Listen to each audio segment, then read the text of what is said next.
here. Yeah, we're doing the intro again. Back on segment 1 for hour number 2.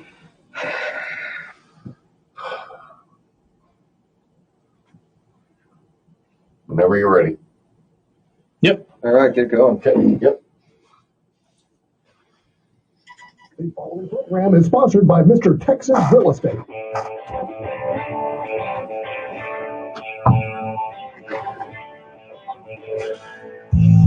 Welcome to the Texas Real Estate Radio Network with Mr. Texas Real Estate Jason Bible and Mr. California Investor Robert Orfino. Join us as Jason and Robert talk about the hottest real estate market in the country, the entire state of Texas.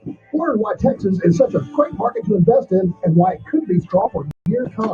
Get ready to talk all things Texas on your new home on the way to the office. Texas Real Estate Radio. All right, good evening. Welcome back. Thanks for joining us for a second hour here.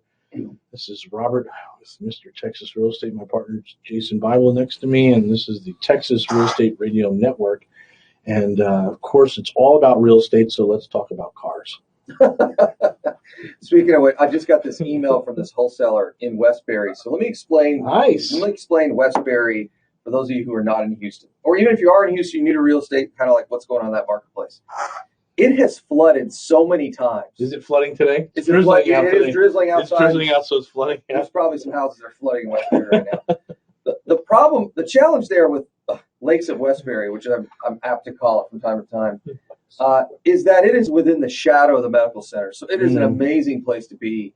The problem is it floods every 6 minutes, right? And it didn't used to be like, it wasn't until Tropical Storm Allison where they really started having lots of floods.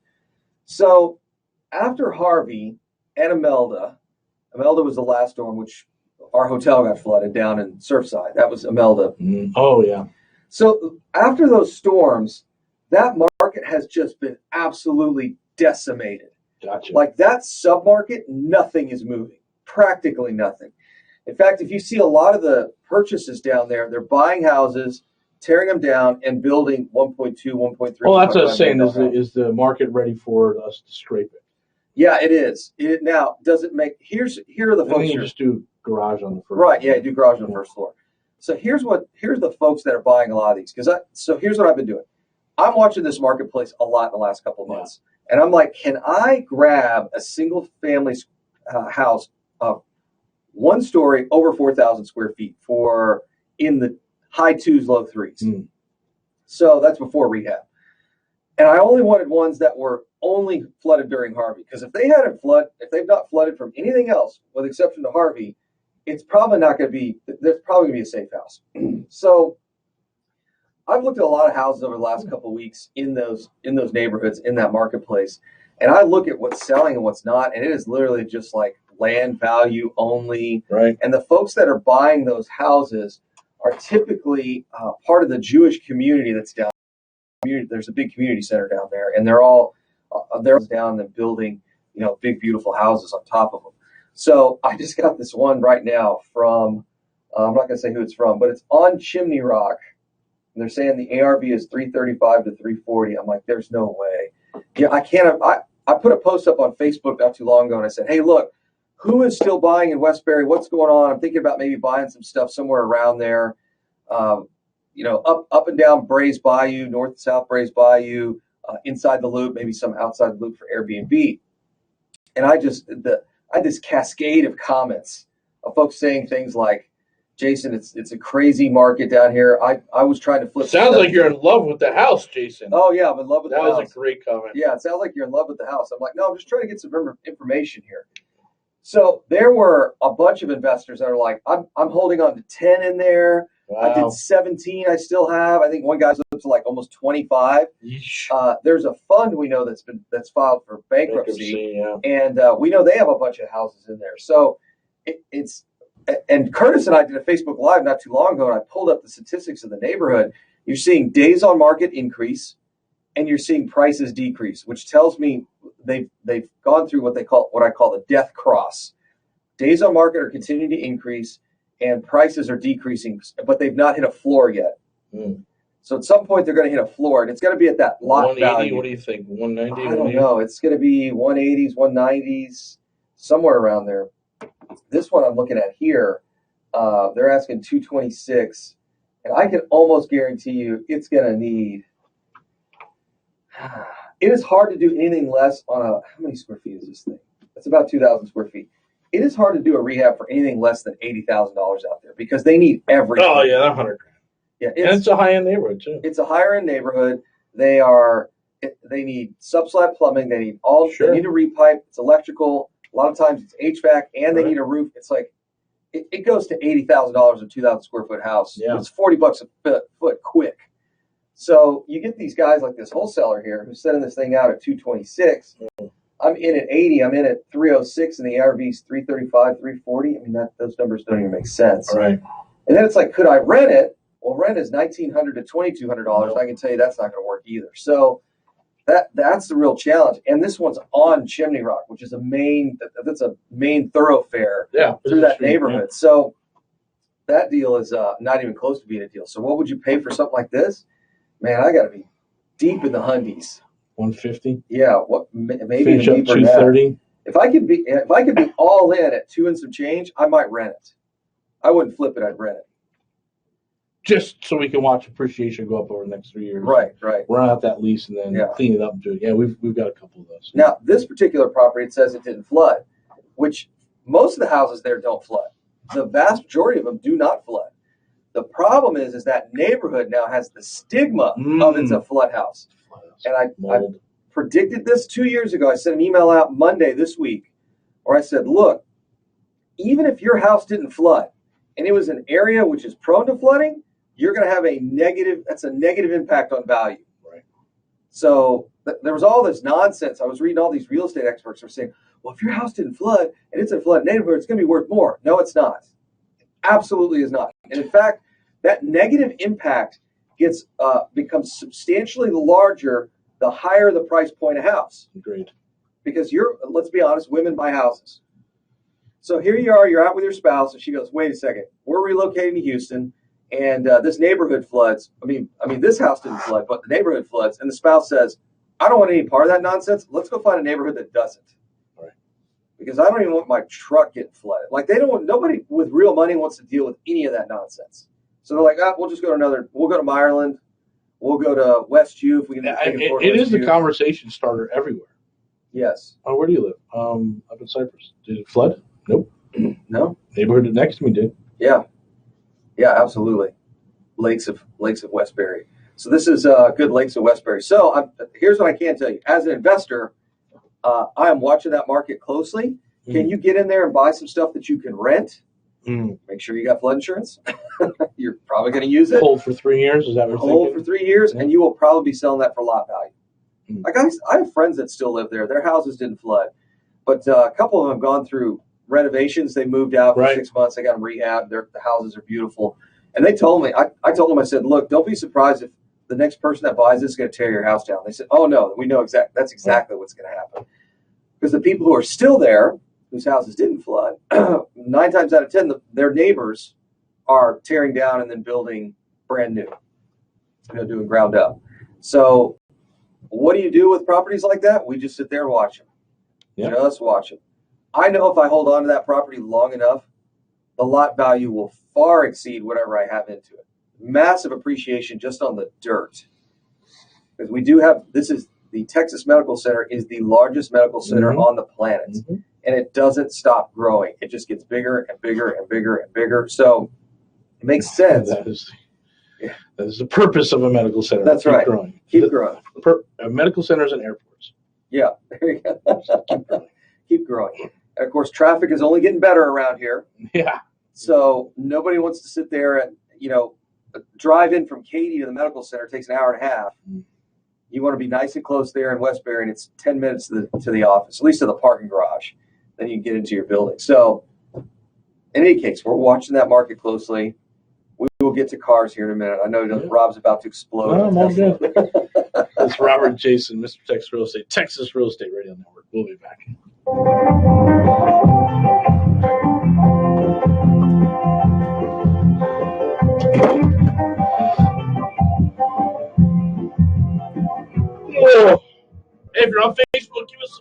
loves and share, please. We're about to talk to Tesla about Tesla. So if you guys are in Tesla, we'd like to know what you got in at. Where did you buy the stock at? So if you're a Tesla shareholder, we'd love to figure out where you were. Where were you on the day that the stock soared? Sarah said the video feed is pretty rough. Is it? Let me try. Let me just try running Facebook natively right here. I switched over. Oh, yeah, it is a little rough there. Let's see what happens. Okay. Ready when you are. Give us a second here. Yep.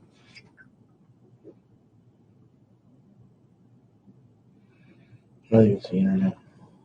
Let me give this a try. Oh, no. I got no bars here. All right. Ready to go? Okay. Do it.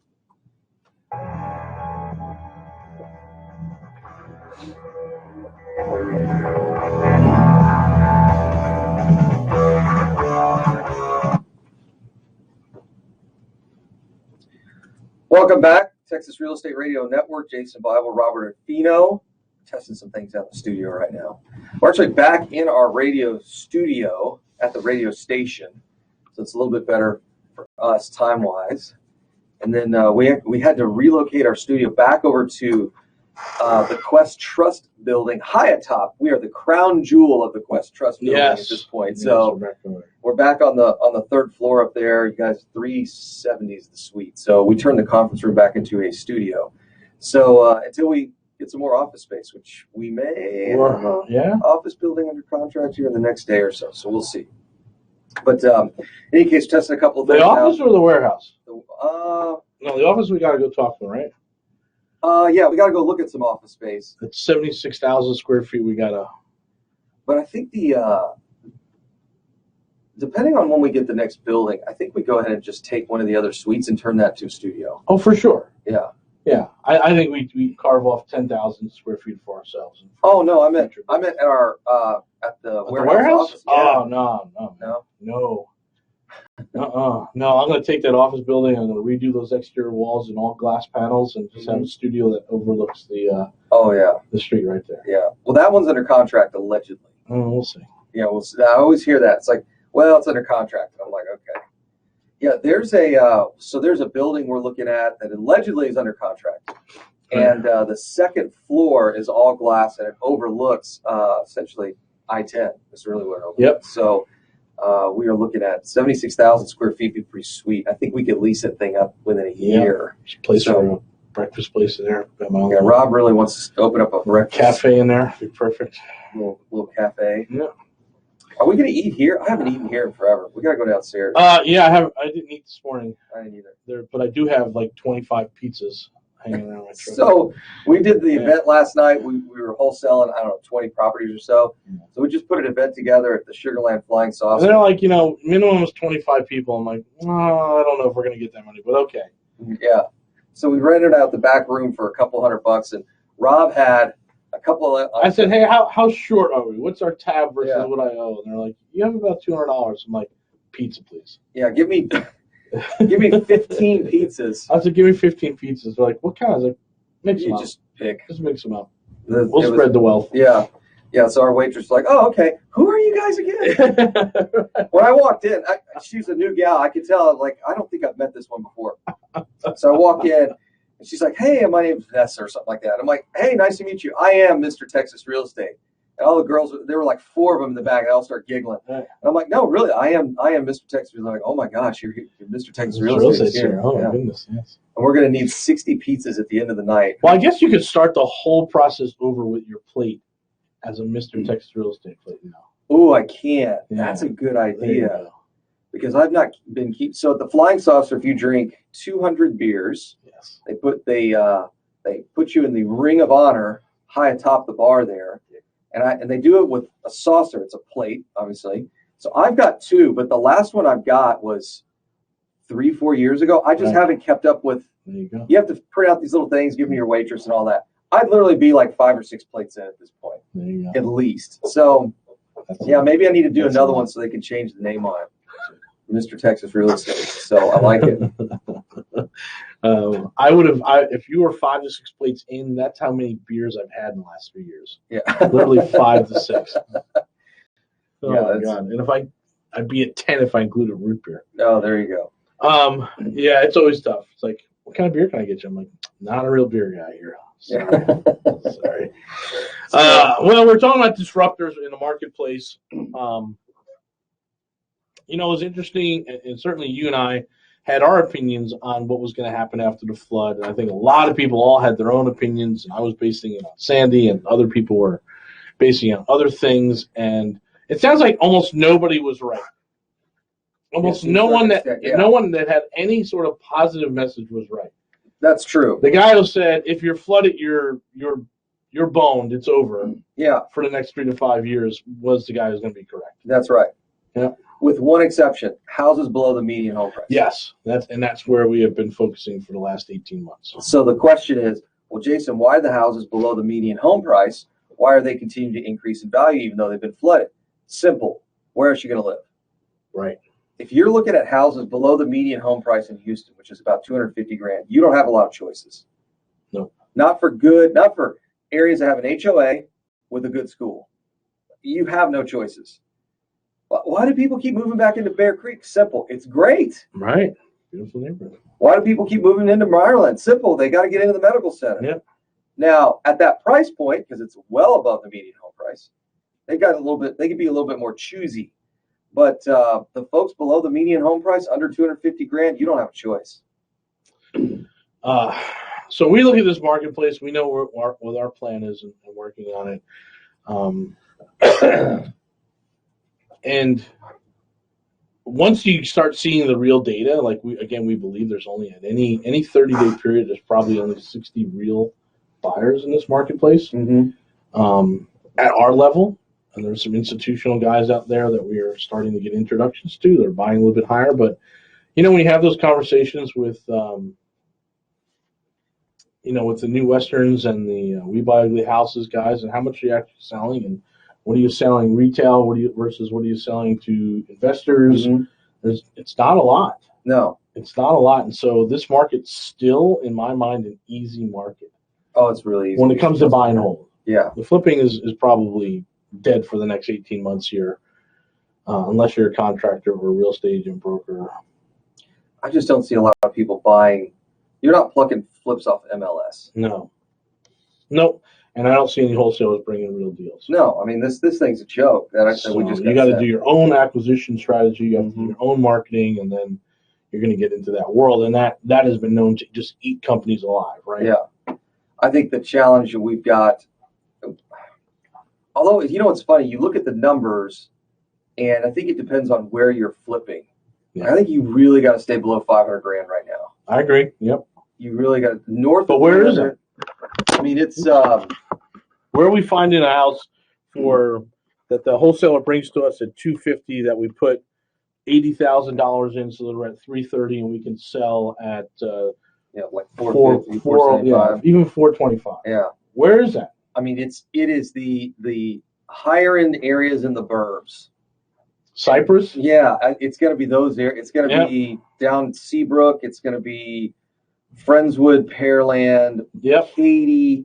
But then again, you've got so many investors that we had a guy that when I was doing all that stuff with Houston House Buyers, we had a guy that would buy rental properties on golf courses.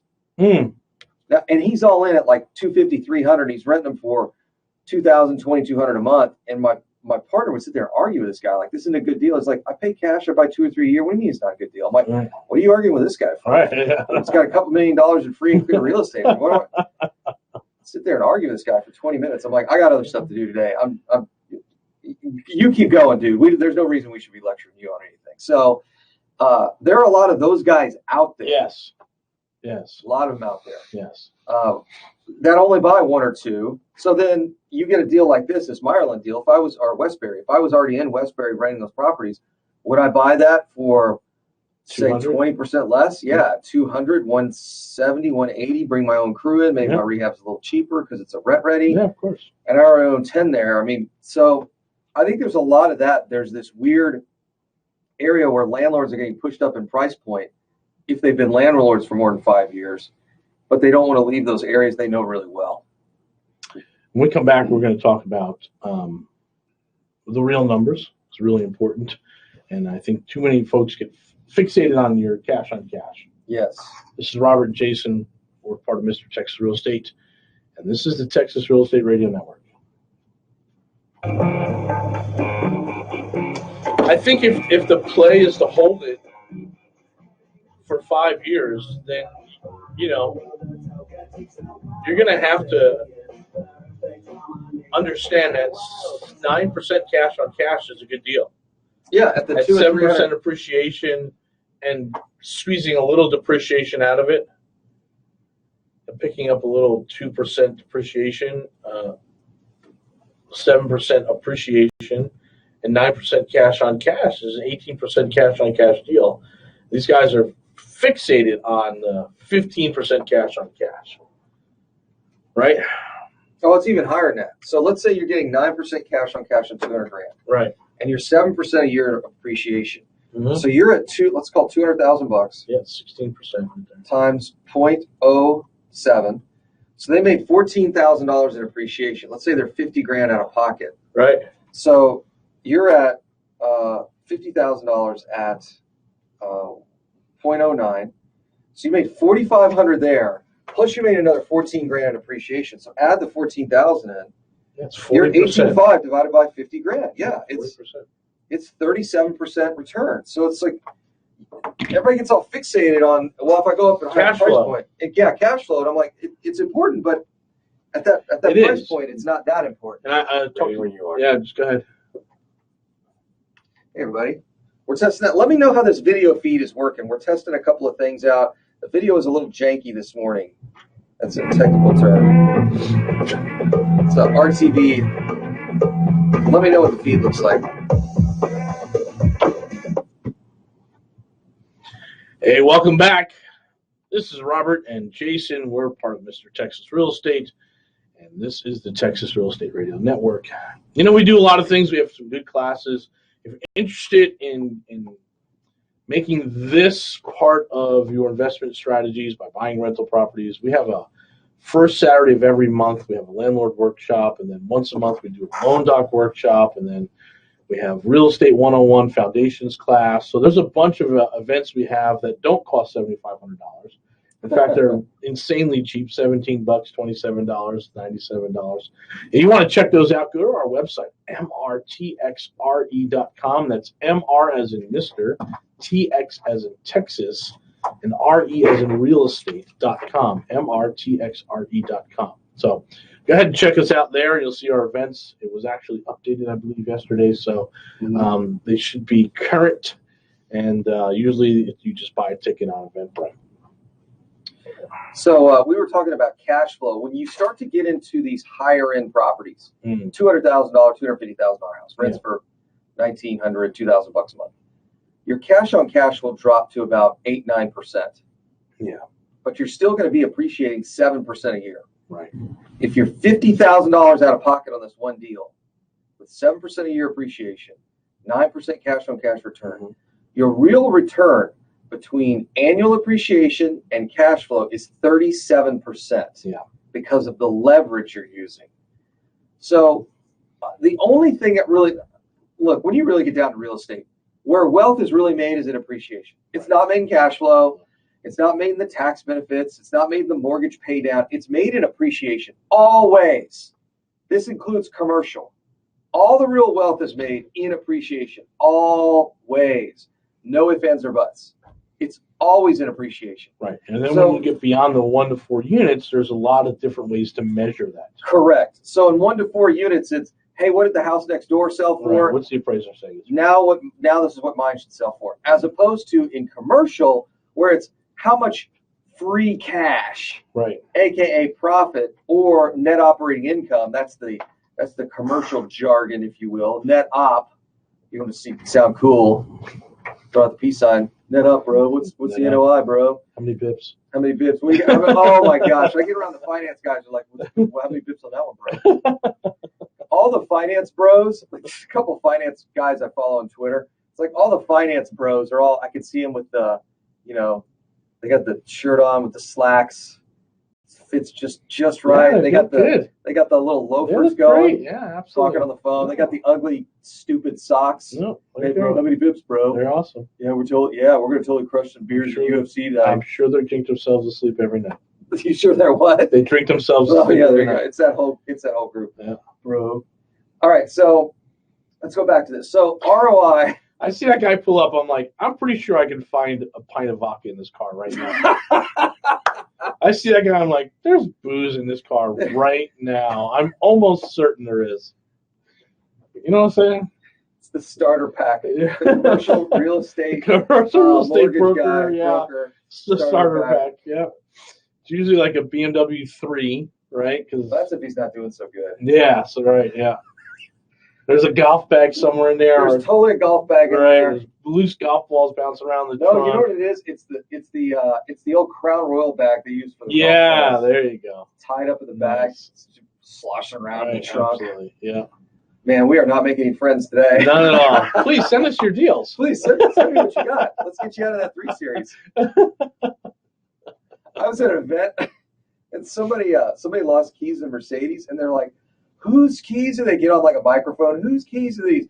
And I said, they already know it's a C-class. Nobody wants it. And everyone goes, ooh. I was like, come on. Everybody cheer up. Chill out. I get it. You wanted to get a Mercedes, but, Too bad. Yeah. Start with an AMG. Anyway, so. Well, so one of the things we're going to talk about this weekend in our mastermind is balancing the portfolio. Yeah. Because there are folks in our mastermind who are way too heavy with single family. Now, they have a lot of wealth, right? But they're not seeing any cash, and so that becomes a hurdle for them to create liquidity so that they can go out and buy more properties. Correct. So there is a balance there. And I built a little calculator that we'll play with when we get there. But I think there's probably 3 or 4 guys in our families, couples in our mastermind that it's time to rebalance some things. Yeah, it's okay to sell stuff and go out and get some stuff. That's the thing. It's just these are just numbers, right? Don't get emotional. This is my first house, Robert. This is the first one I bought, and I did the carpet myself. It's like, we're gonna sell this thing right now. And so you're on your deathbed. You go, I really wish I never sold my first rental property. No, there's no. We used to say this when we were going buying houses directly from homeowners. Like, look, we're not taking the memories. You can keep those. Yeah, you can have them. They're really not worth much to us anyway. You can take a picture of all the height marks on the pantry. That's right. We'll even give you the pantry door. Yeah. So you can store it in your garage and you'll forget about it. And you yeah. It's not that big a deal. But listen, as far as investments go, this is pretty tried and true. It's about 6,000 years of land ownership in this world. On Earth. Yeah, that's in single family real estate, it's the largest asset class in the world. And I think it's funny when you get around the commercial folks, they're like, oh, you're just residential. Oh, you just do residential. Like you're lower than. I'm like, That's why all of the biggest funds right now are all backing residential real estate in some form or fashion. Warren Buffett. What a fool. That guy, I don't know what he's talking about. Right. You really need to get into apartments. You were having that conversation earlier this week, weren't you? And they were like, yeah, we really don't do anything in single family. And you're like, it's just too easy for us not to. It's so easy for us to just sit. I was thinking about that yesterday. I had a little bit of idle time before the event. And I'm like, you know what? I got to open up hard and see if I can buy 2 or 3 houses today. Not like we don't have enough houses. It's just too easy right now. And then we've started adding some key people here. So, we spent last year just trying to make sure that we were, proof of concept, right? We did it. The numbers look fantastic, and we've got some holes in our business model that we got to fix and repair. But we got proof of concept. In year 2, we're adding some key individuals, and Brian coming on to be able to answer questions and liaison with these investors that are interested has been critical. And we've got a couple other key positions we're going to fill in the next 3 months here. And I mean, I can only imagine that our profit will increase by about 25% once we take care of a couple of these little things here, get it firing on all cylinders. And once we have that, then we have a model that works, and then it's not going to be the people who know Jason Bible and have already invested with him 5 years ago. It's going to be the people that are just like, all we hear about is you guys. Yeah. Yeah. What's the real fund look like? What's the, that type of thing? I think that's the disruptor part. A lot of these people just not get right. Yeah, they're not. It's okay. It's really okay. It's okay. I don't. The thing of it is, and I'm not an arrogant guy. I'm a pretty humble guy, unless we're talking Giants or Mets. And I just don't know who our competition is. Mm-mm. We don't have any. I don't know who they are. I mean, I know what other people do, and I look at it and I say that's a great business model. I don't do that though. I think the only guys that we would, if we were even in the same space, would be the Class A folks. Yeah. But we just don't run into them because we don't. When I look at the level of data analytics we've got, how aggressive we are at buying stuff, yeah. The only other place I see those guys are at Class A. They're buying towers. Sure. They're doing, which tells me it's only a matter of time. Which Ashley told us last year. Probably meet in the middle. Yeah, Ashley told us last year. He's like, it's only a matter of time. You guys will be buying 1,000 doors at a pop. Like, we're trying. It's Robert and Jason here, Texas Real Estate Radio Network. We will be back.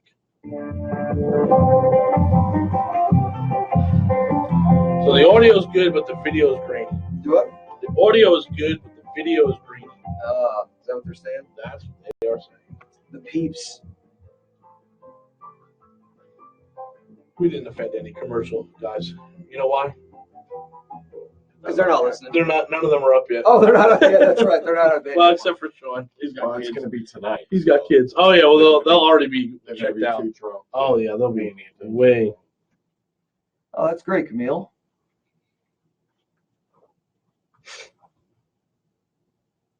Oh, they said this one looks and sounds good. Maybe it's something with Restream. Maybe. There is a bunch of y'all on here, and it only says there are 7 people on here. No, I know that's. It's a little blurry. I think it's because. So this is a 5-year-old MacBook Air, which I've refused to upgrade, but I have to this year for my DJ stuff. This just doesn't run that well. Do yourself a favor, bring it into the Apple Store, and let them take care of everything. Call you when it's all transferred over. Oh yeah, there you go.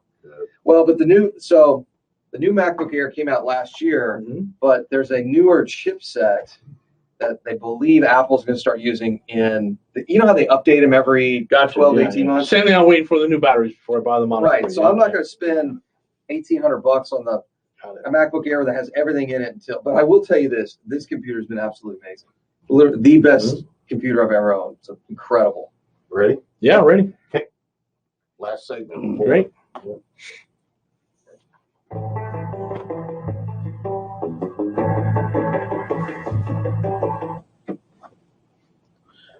All right, welcome back. Last segment of the night. This is Robert and Jason with Mr. Texas Real Estate, and this is the Texas Real Estate Radio Network. So, we're talking about disruptors and all that stuff. I think we have a plan. We're executing on our plan. We're happy. We are smart enough to identify the deficiencies in our business. We act as quickly as possible on them. I'm just not sure how many folks out there are able to do, like you said, the analytics, both to the marketplace and internally, right? Yeah. So we'd love to have you on board. We have Brian, who is our investor liaison. If you're looking to invest with us, if you know us and have a personal relationship with us, you've invested before, then we can talk syndications. Otherwise, we can't really do that. You have to have an established relationship with you. We have to know. Now, if you're an accredited investor, then that shouldn't be a problem to get you in there, but that's just how the law works. On our fund, which is an accreditation for accredited investors, it's a 506C, we can advertise. We can talk about it all day long. It's a 9% preferred return to our Class A shares with a 10% equity split at the end. So we project Our projections are somewhere between 13 and 15%. We'd like to outperform them, yes, but we feel very comfortable saying, hey, there's a 13% exit here. Yeah, and that's at 5% a year appreciation for the assets in the fund. That's not where we're buying them at, but and I think if it's at 7%, you're going to look at you'll be very happy. Let me put it this way: the FCC doesn't want us to. There's certain numbers you just can't say. So we're saying 13 to 15% is our projection. That's what we're doing. We have a PPM, we have an offering, we have all the addendums and everything. You've got to get it accredited first. We will pay for your accreditation. We use a third party, so we pay for that. We don't ask you to pay for that. There are very little fees get going on this thing, so it's and of course we did it completely backwards. And in fact, that we bought all the properties first. We started stabilizing them. Over about 60% of them are stabilized, and another 10 to 15% are coming online in the next 30 to 60 days. And the other 25% of the stuff that we're acquiring that we're moving into stabilization. So we're buying this stuff, and as some of you know, that Jason sold his company last year or 2 years ago now. It was right at a year ago. It was he's actually sold it in 18, yeah, September 18th. So we basically used all Jason's money to buy a whole bunch of houses. He'd like it back, please. So that's essentially what the fund does. It's going to help pull some of the money out that Jason and his family put in, as well as what we had put in from our other existence and the things that we're doing. So once we have that capital back, we go out and buy more. But we'll probably stop this fund at $25 million in properties. Mm-hmm. It's probably fair, and I think we can probably get it done in the next 12 months. Yeah, easily. So then we take a nice little 3, 5, 7 year ride. Yeah, we just let them. And if that thing doubles to $50 million, that's. So let's talk about that a little bit. So internally, our fund has to cash flow about 20% over a 3-year period. Yeah, we won't. We're not going to turn away a 15% deal, but that's right. It's got a lot of equity. But if it starts hitting like 12 or below, then we have to talk about.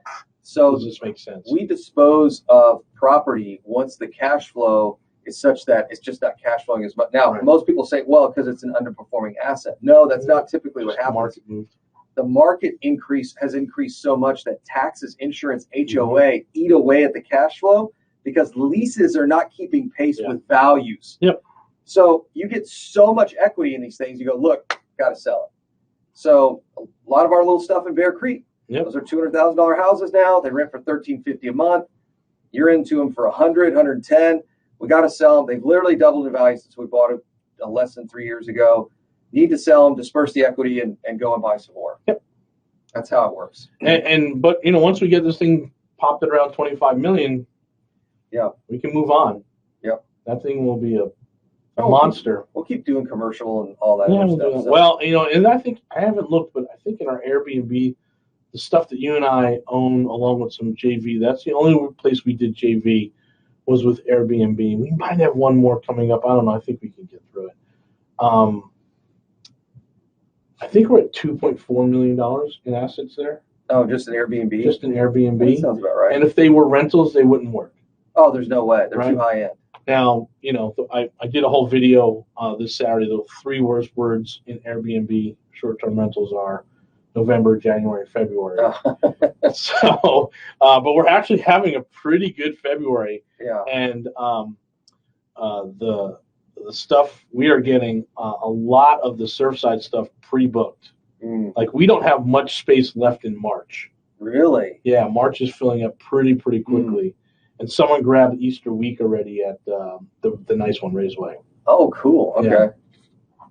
So there's a little bit of going through those 3 months are a little rough, but we're seeing a good February, and now we think we're going to have a fantastic year. But again, our play, while cash flow will be great, we just wanted to cover because the $225,000 house we bought in Surfside will clearly be a $500,000 house in less than 10 years. Yeah.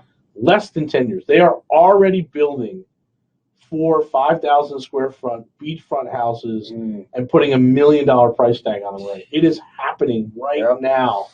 So we're good in that marketplace. I don't think we need to pick up anything more. We can run it. It's fine. And we think, because it's only our JV partners, we think we'll probably double our money there in 4 or 5 years.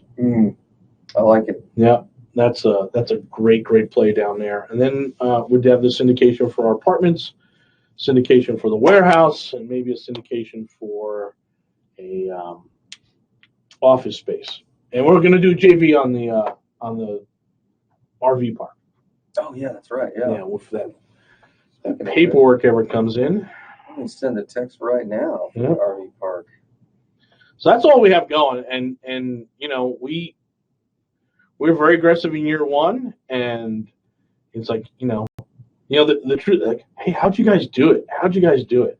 And it's like, we took no money. Yeah. We weren't looking to make our fortune in year one. Yeah, everyone's like, oh, I got to make $1 million this year. I'm like, that's not how this works. No, we just kept putting everything back in and just booking more and more of our times, webinars, meetups, weekend events. I mean, I don't know, I think I did something like 42 events. Yeah. It's just crazy, That was right? absolutely insane. But it worked. And those early adapters in this space who understand what we're trying to do and want to have that conversation are now keeping Brian very, very busy. Mm-hmm.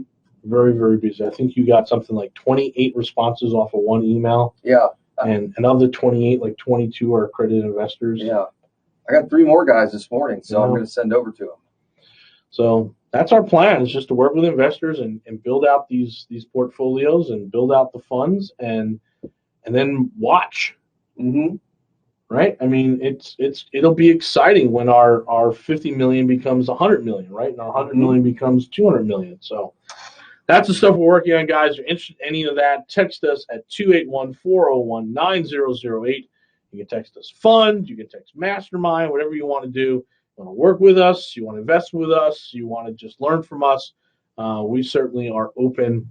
We don't hide anything. We're a pretty open book here. So give us a shout.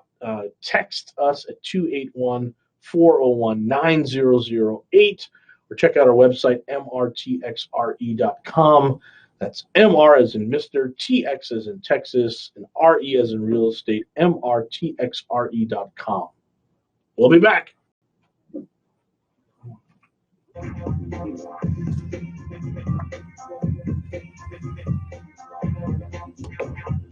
The strangest emails.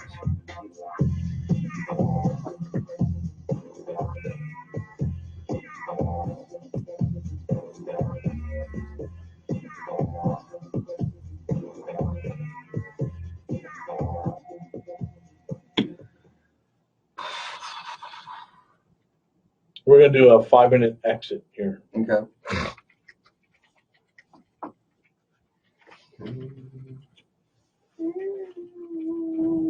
Yeah, our deal at 1:30 is lunch. Okay, that's fine. I'm fairly certain. Good. There might be a slice or two we can have before then, but yeah. That's what I figured. We have breakfast here. Yep. Yeah, we're going to be at Popsitos. What I'd like to do on this 5-minuter is go dry with no music intro. Yeah, that's fine. That way I can put in different music Okay. when I go from show to show to show. Great. So yeah, and that way we can use it as a generic standard, one of the generic standard outs until you get your commercials. So We're just going to plug the mastermind. Just follow me. oh, that's yeah. So hang on. That I have to see which one of these it is. That's it. I know it was 2.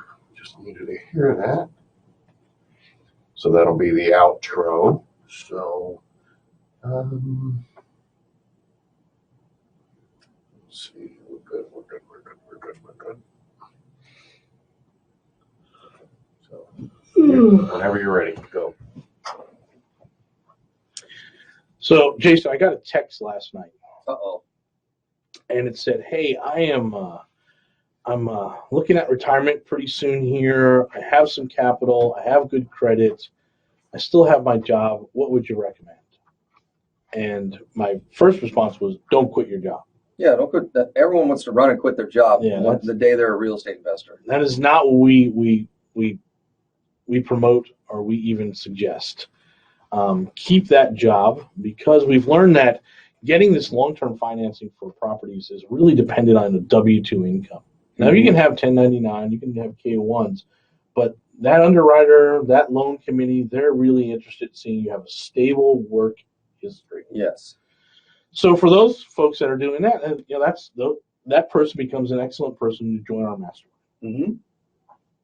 They have the income, they have some capital, they have a good FICO, and we ask for 700 FICO. We ask for about six-figure salary, six-figure base, and about $40,000 to $50,000 to deploy. And what we need you to, and everyone to understand, is that this is a 5 or 7 year play.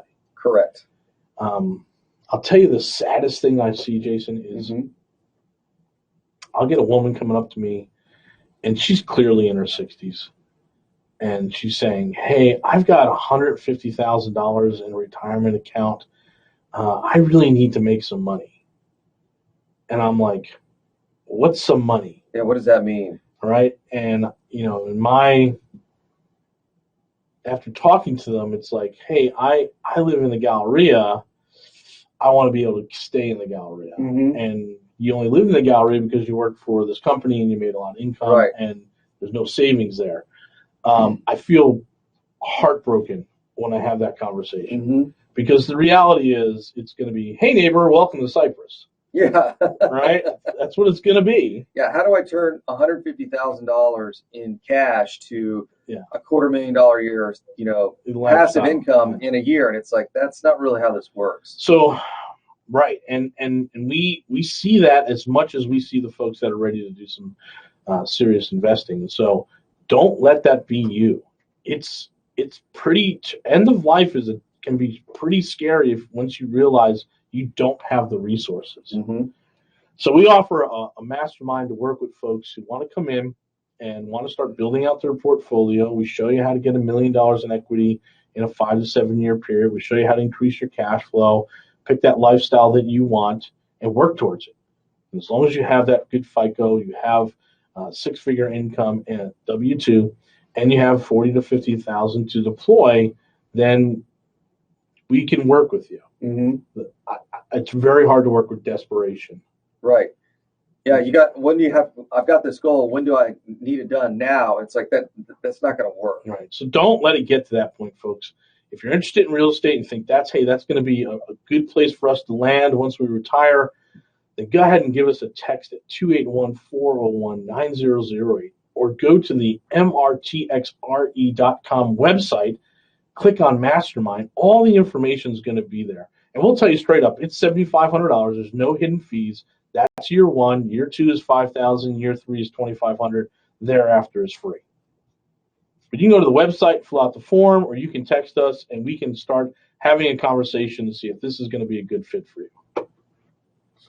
This is Jason and Robert. This is the Mr. Texas Real Estate Team. This is the Texas Real Estate Radio Network. Thank you so much for listening tonight. We appreciate your guys' support, and we'll be back tomorrow.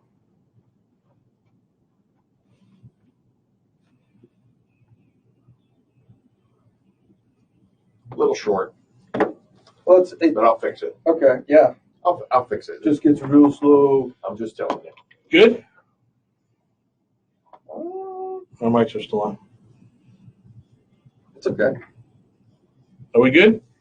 We're good. You're good. That was good. You can use that for a while? Yeah. We'll think of some more. Yeah, that's What time can we discuss?